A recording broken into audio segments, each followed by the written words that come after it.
അതിപ്പോ മുഖ്യമന്ത്രി പിണറായി വിജയൻ ഈ സമാപന യോഗത്തിൽ പറഞ്ഞത് ഇങ്ങനെയൊന്നും പേടിപ്പിക്കാൻ കേന്ദ്ര സർക്കാർ ശ്രമിക്കേണ്ട, IFFK ഇവിടെ തന്നെ ഉണ്ടാവും, ഇതിനേക്കാൾ ഊർജ്ജസ്വലമായി മുന്നോട്ട് പോകുമെന്ന് പറഞ്ഞാൽ ഞങ്ങൾ ഇതിനെയൊക്കെ വെല്ലുവിളിക്കുന്നു എന്നൊരു അർത്ഥം കൂടി ഇല്ലേ? അത് പുള്ളി ED നോട്ടീസ് കിട്ടുമ്പോഴും അങ്ങനെ തന്നെയാണ് പറയുന്നത്. കാരണം എന്താന്ന് വെച്ച് കഴിഞ്ഞാൽ പേടിപ്പിക്കണ്ടെന്ന് പറഞ്ഞിട്ട് പോയി സന്ധി ചെയ്യുമല്ലോ. അതെ, PM ശ്രീയിൽ ഒപ്പിട്ടില്ലേ? സന്ധിയാണോ? അതെ. ഇവര് പറയുന്ന നിയമപ്രകാരം മറ്റേ വൈസ് ചാൻസലറുടെ കാര്യത്തിൽ പങ്കിട്ടില്ലേ? 1:1, 5:5. ഇനി 10 നിയമിക്കാണ്ടല്ലോ. അതിൽ 5 ഞങ്ങൾക്ക് 5 നിങ്ങൾക്ക്. ഇതൊക്കെ ഒരു തരേ കോംപ്രമൈസ് പൊളിറ്റിക്സ് ആയല്ല. അപ്പൊ പിന്നെ മറ്റു വാചകങ്ങൾക്ക് വലിയ പ്രസക്തിയില്ല. യുദ്ധം ചെയ്യണമെങ്കിൽ പക്ഷെ നമ്മൾ എന്ത് ചെയ്യണം? നമ്മുടെ നിലപാട് തന്നെ ഉറച്ചു വെക്കണം, മാറാൻ പാടില്ല എൻ്റെ. അപ്പൊ അതിൻ്റെതായ പ്രശ്നങ്ങൾ, ബുദ്ധിമുട്ടുകളൊക്കെ സഹിക്കേണ്ടി വരും. കോംപ്രമൈസ് ആണെങ്കിൽ ഒരു പ്രശ്നമില്ല, എന്ത് സുഖം.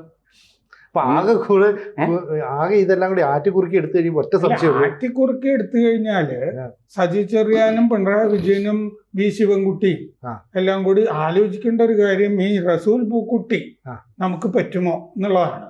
ഈ സന്ധി ചെയ്യുന്ന കാലഘട്ടത്തിൽ റസൂൽ പൂക്കുട്ടിയാണ് നല്ലത് എന്നുള്ള തീരുമാനത്തിലും എത്താം. അല്ല, അങ്ങനെ ആയിരിക്കുമല്ലോ സംഭവിക്കുന്നത്. സന്ധി ചെയ്യുന്നുണ്ടെങ്കിൽ പിന്നെ റസൂൽ പൂക്കുട്ടിയാണല്ലോ ഏറ്റവും ബെസ്റ്റ് അല്ലേ? ഒരുപക്ഷെ റസൂൽ പൂക്കുട്ടി സംഖ്യയാകുമോ എന്നുള്ള ചോദ്യത്തിനൂടെ ഇനി ഉത്തരം വരണം. അല്ല, സംഖ്യ ആവണ്ട. സന്ധി ചെയ്താൽ പിന്നെ സംഖ്യ ആവണ്ട. വേണ്ടല്ലേ? അതാണ് സാർ നേരത്തെ പറഞ്ഞല്ലേ, ശശി തരൂരായി മാറുന്നു അല്ലേ? സംഖ്യയോ സന്ധിയോ, അതാണ് പ്രശ്നം. കാത്തിരിക്കാം നമുക്ക്.